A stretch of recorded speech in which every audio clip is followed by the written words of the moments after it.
มือนี่พาเปล่ามาขาม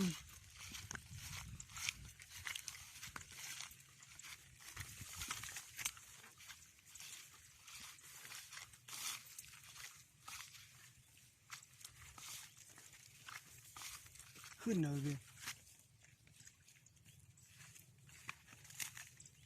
ต้นนะหุ่นบอก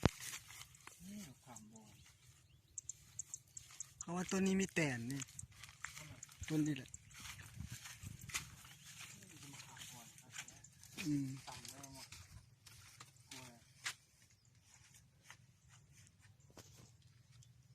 ขึ้นเลยไหม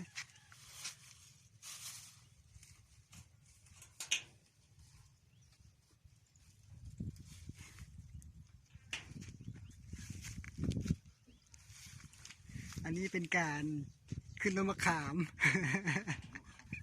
ลิงขึ้นต้นมะขาม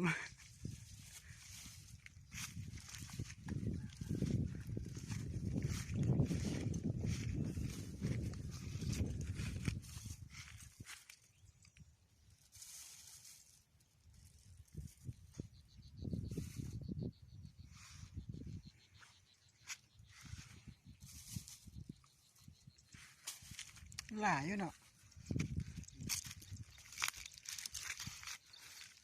ต้นมะกอกตัวนี้บ่กอกบก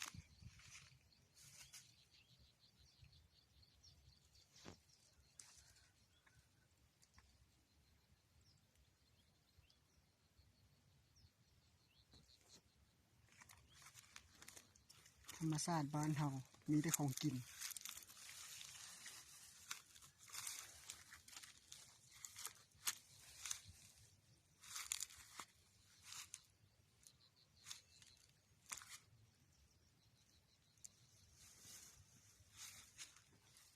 ว่ายุงหลาย